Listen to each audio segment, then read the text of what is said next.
Welcome back.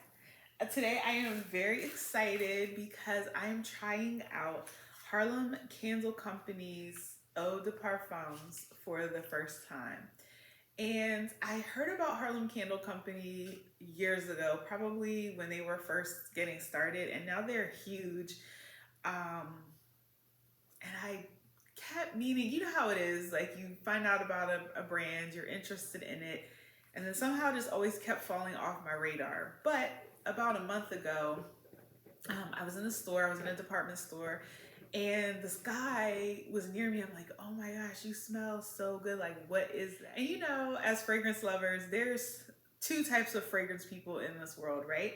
You have the people who you compliment them and tell them they smell good, and they can't wait to tell you what they're wearing, right? And they say, oh, this is blank. And then you have those people who, no matter what they're wearing, it could be something really ordinary, they pretend not to know. Well, this guy, shout out to him if you're watching, if you ever see this, said, yeah, I'm actually wearing two colognes right now, and one of them is Langston by Harlem Candle Company. And that reminded me, of course, to go back and look at their fragrances. I ended up ordering all of the samples for all of the fragrances that are currently available on their website. There are 4 of them. There's Langston, there's Josephine, Langston, Billy, and Speakeasy. Oh, and actually, so these say Harlem Perfume Company, so this is the fragrance division of Harlem Candle Company. I've never owned any of their candles either, so I'm really excited just to finally give them a try. They seem like they are really complex and beautiful fragrances, and I can't wait to try them. We are going to start with Josephine, even though I really want to start with Langston. The website describes Josephine as a seductive amber. It's free-spirited and flirtatious. Okay, the notes in the top we have Italian bergamot, ambergris, incense. In the middle, night blooming jasmine. You know I can be iffy about jasmine, y'all, but we'll see. Vanilla orchid and tonka bean. I love some good old tonka. In the base, we have dark amber, patchouli, and Indian sandalwood. So this one, I probably expect, based on the note description, to probably feel the most ordinary of all the fragrances. And just because like some of them have like chocolate notes and tobacco notes and all of these sort of exotic floral notes and things like that, but we'll see. Oh, the bergamot, we gotta let that settle. In the beginning, a strong, like the bergamot is overpowering everything. So let's let this develop a little bit. I'm definitely getting some sweetness. Like there's a little tonka in the background, but I literally only sprayed this about a minute ago. So we've probably got a ways to go. Very bergamot forward.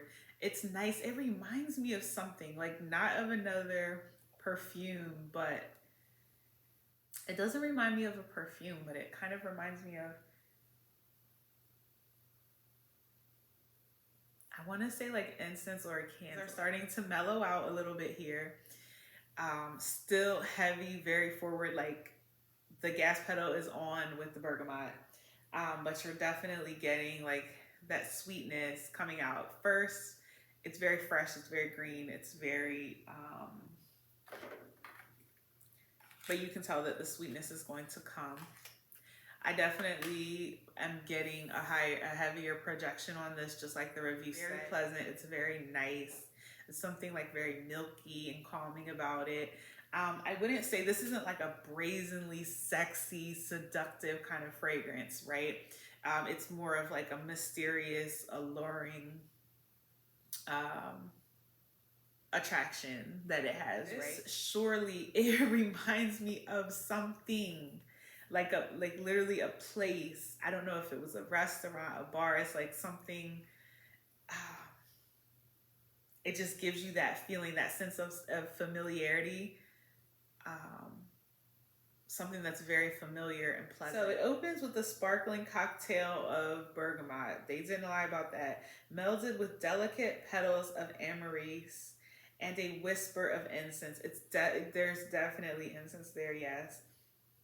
A lush floral heart of night blooming jasmine and vanilla orchid is revealed.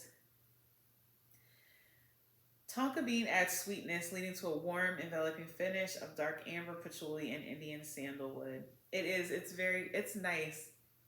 And it's nice, but it's not for everyone. There's a certain personality that I see wearing this. It's like a businesswoman, right?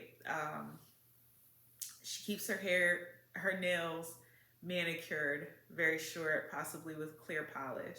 Like she's a very like immaculately clean, professional, put together woman. But there's something that's very sexy about her. Like she doesn't have, this is not a Beyonce sexiness, right? She doesn't, it's her power. It's like a feminine power and intrigue that would draw a man into her, to her, right? Someone she's just like highly literate. She's a boss, not a girl boss. She's a boss, period, right? Blazer pumps, those like some funky designer glasses, some funky designer frames that she's wearing. She's just, yeah. She has this appeal that no one can understand why, but they're just so attracted to her, men and women. She's very powerful.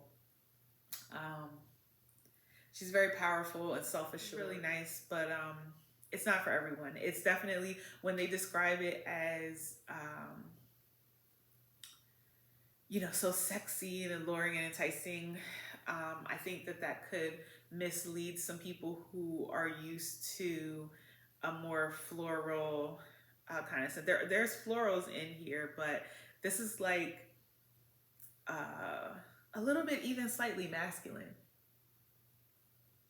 I definitely think this could be unisex.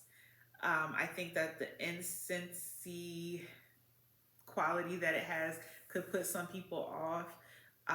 When I think about the Shaka by Shaka Khan perfume that I reviewed recently, and that one's really incensey. This is more like Josephine is like a calm, literate, bookish, intelligent, grounded, like it's a sapiosexual, there we go. It's a sapiosexual attraction, right? It's not like a wild, brazen, and even Jasmine gives like that wild, brazen, like come to me, will just like grab you, just snatch you up, and it won't let you go. I'm not getting a lot of Jasmine in this. It's beautiful. It's really, really beautiful.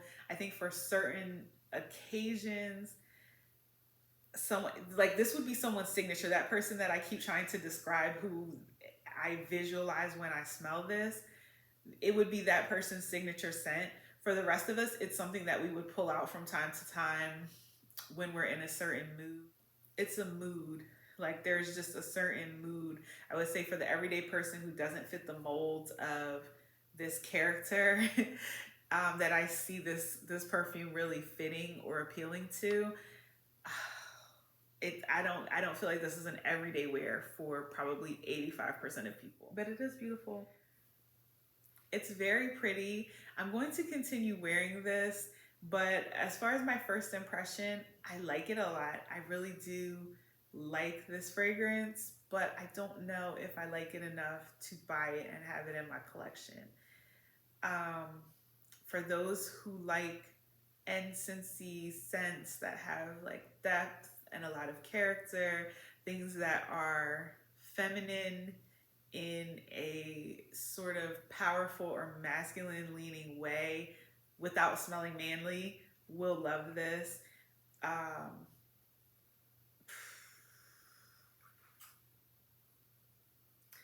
don't think it's not a crowd pleaser by any means. There's just a very, very specific audience for this.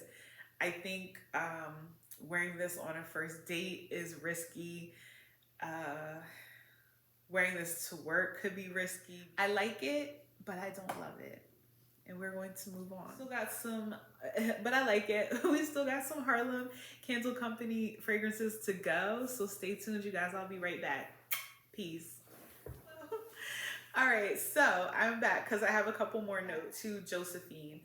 Once she dried down and I wore her for like around the 30-minute mark, she transformed again and she became very powdery and subtle and pretty, which is interesting. And I like that. And yeah, these Harlem Candle Company did their thing. Harlem Perfume Company did their thing with these fragrances.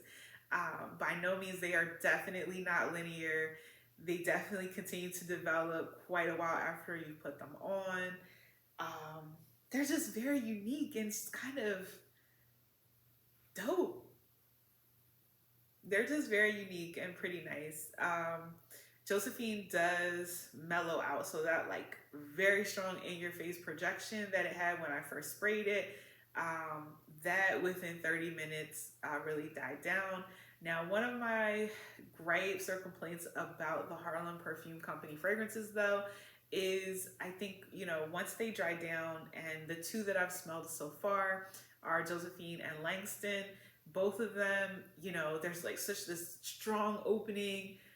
They grab you, they pull you in, they smell so beautiful. And then the dry down, they all have, or these two have, you know, the typical heavy hitters of, you know, sandalwood, musk, tonka, whatever, you know, vanilla, whatever. And you're sort of just left with that and just craving more of the top notes and the middle notes. And I understand how perfumes work and colognes work, but they're almost indistinguishable. Like Josephine and Langston just kind of start to smell the same, you know, after you've been wearing them for a while. And I feel like there should be that unique essence of the perfume or the cologne for a little bit longer after you sprayed it. So that is my opinion. I just had to add that. But if you love Josephine, let me know.